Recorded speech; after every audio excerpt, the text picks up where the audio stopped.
Bonjour, je vais proposer ici un jeu qui est le même pour toutes les sections, il y a juste à varier la complexité selon le niveau. L'objectif c'est de reproduire un paysage sur une surface plane exactement à l'identique.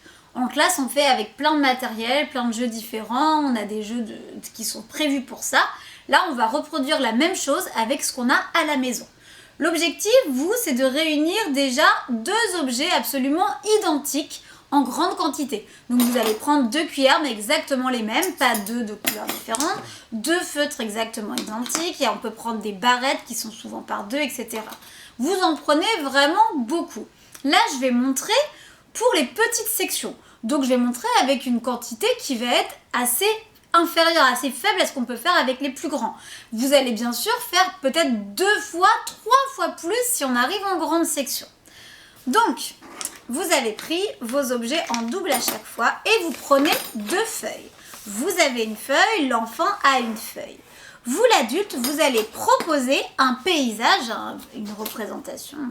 Vous choisissez comment mettre un objet sur votre feuille. Vous pouvez commencer en les alignant, mais vous pouvez faire des choses variées. Vous voyez que là, il y avait beau avoir plein d'objets au départ, finalement, une fois qu'on a mis sur la feuille, ça ne fait pas tant que ça. Donc là, pour les petites sections, c'est bien.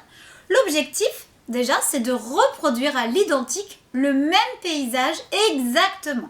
C'est-à-dire de poser les objets exactement, précisément dans le même sens. Si un objet est posé dans un sens, il va falloir exactement le mettre pareil. L'enfant va déjà faire ça une fois. Évidemment, une fois que vous avez les 2 tableaux identiques, on peut faire d'autres jeux. On peut faire cacher les yeux de l'enfant, enlever un objet, il doit trouver la différence par rapport à sa feuille, etc. Mais c'est facile puisqu'il a sa feuille.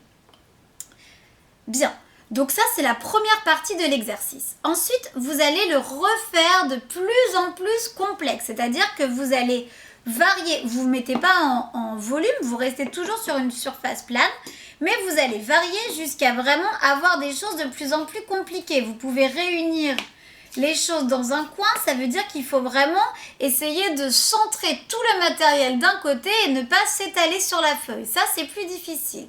Donc ça, de la même manière, l'enfant va le reproduire. Ensuite, l'enfant peut à son tour proposer un paysage. Il va choisir comment disposer des objets. Vous, l'adulte, dans ce cas, vous allez vous tromper.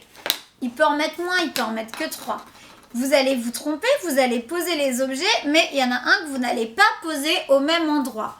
Et l'enfant va devoir corriger sur votre paysage. Voilà des variables qui sont possibles. En petite section, une quinzaine d'objets, c'est pas mal. À partir de moyen grand, n'hésitez pas vraiment à amplifier la quantité. On peut le faire jusqu'à vraiment des très grosses quantités parce que c'est assez facile de reproduire à l'identique. Bon travail!